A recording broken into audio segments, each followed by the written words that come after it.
UConn Master Gardener here with us, Sarah Bailey. Bailey, we're so excited to have you back. Well, I'm glad to be back. How was your winter? Season. I survived it. That's all I can say about winter. Too. That's exactly Give right. me the warm weather. Give me the sunshine. And what a day it's turning out to be right here, right? All right, so I'm looking at this behind me and I'm going, oh my God, Sarah, we've got our work cut out for us, don't we? Well, this isn't as bad. This isn't as bad as last year. You're absolutely right. You gotta You're do the very comparison. true. What is this? Is this just leftover or just weeds? No, this is just weeds. This is actually something called hairy bittercress, which was an early weed this year. Hairy bittercress. Hairy bittercress. There's a term for specific weeds? Oh, every single one of them's got its own name. I think I dated Harry. I'm sure He was a really bitter guy. Yeah, well, anyway, we're going to clear all of this out. Oh, this is simple, Sarah. It's very simple. It's an annual weed, so there's not a real root system to it. So we're just going to clear it all out. And this year, we're going to put in a pollinator garden. And it looks, the soil, oh, wait, pollinator garden. Pollinator garden. The soil is really good in here. Well, it's the same soil we had last year, and we amended it really nicely last year, so it should be good for this year. So, Sarah, can you explain for everybody at home, and for me too, because I don't understand what that means, but what does a pollinator garden mean? Does that just mean you're planting things that attract bees? We are planting things that are going to attract a wide variety of insects: bees, moths, butterflies, beetles, and even hummingbirds. Obviously not an insect, but hummingbirds are also a valuable pollinator. Well, because they can transfer, right? Because they transfer the pollen from one plant to another. What we're looking at is making sure that we have a healthy insect population. Most people go insects. Yeah. But most of them are very valuable to us. 1 out of every 3 bites of food that we eat is the result of a pollinator. So they're kind of important. Say that again. 1 out of every 3 bites of food. That's incredible. Is because of requires a pollinator. Now, you mentioned beetles in there. Sure. Are beetles beneficial? Some of them are, yes. I did not know that. Some of them are. Is it certain species of beetles? Most insects are beneficial.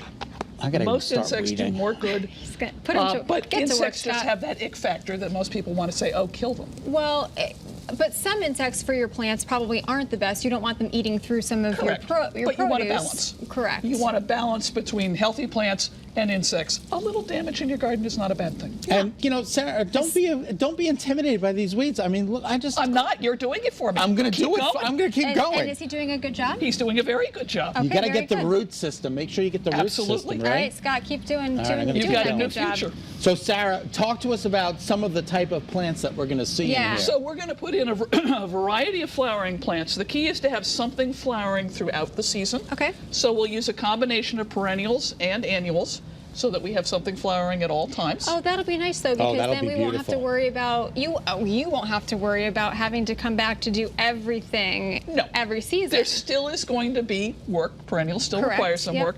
But the other piece to understand is that this is a small garden. And there are a lot of folks who think about pollinator gardens and think, I need a lot of space.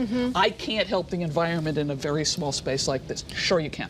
You can do it in containers. I was just going to ask that. That's what I have. I have container gardens at home. People who maybe live in an apartment or have like a rooftop garden, you can do it in a much smaller space. It's the selection of plants, not the quantity. Okay. Now, Sarah, after I'm done weeding, will I have to add more soil or no? No, I don't think we will this year. We could bring up the level some, but I don't think we need to. We know that this is deep enough. So, and with the soil, do you have to check like pH levels or? I'm going to go ahead and do a soil test just to make sure that the pH level's right, that the nutrient levels are right. But normally you only have to do that every couple of years, and we did it last year. Okay. So we're in pretty good shape. Talk to me about marigolds. What about marigolds? Should you put them around your vegetable garden? I heard that they are an insect repellent of sorts. Yes, this is the concept of companion planting, where certain plants are known to have a somewhat repellent quality to them. Okay.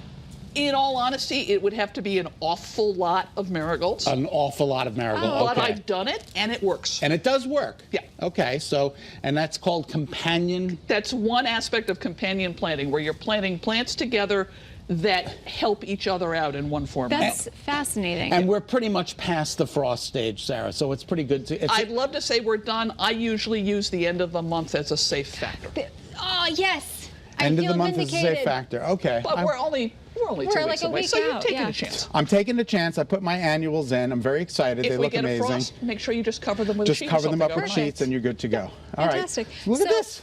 Keep going, Scott. You've done a good job. You've done a great job. Look at how awesome is this. We want to know, you've had a lot of training to become a master gardener, correct? Fair amount. Yep. Yeah, was that like schooling, education? Well, it's a one-year program. Actually, it's about 9 months. There's 4 months of academic in January through April, and then May through September, you're doing internships out in the field. Very good. Well, can I just tell you how excited we are to have you back and for you to spend some time with us? I'm thrilled to be back. Well, it's good to see you, Sarah Bailey. Absolutely. All right, so that's it for this edition of Great Day at 9A. We so appreciate you watching. Kate, can't thank you enough for being with me today. Thanks for having me. And Nicole's back on Monday, so she's going to be here with Mommy Monday, and we're going to talk all about different things for mommies. But in the meantime, I think I should probably just get back to work. Keep going, Scott. Keep weeding. Keep going. Oh my gosh. We can stop. Well,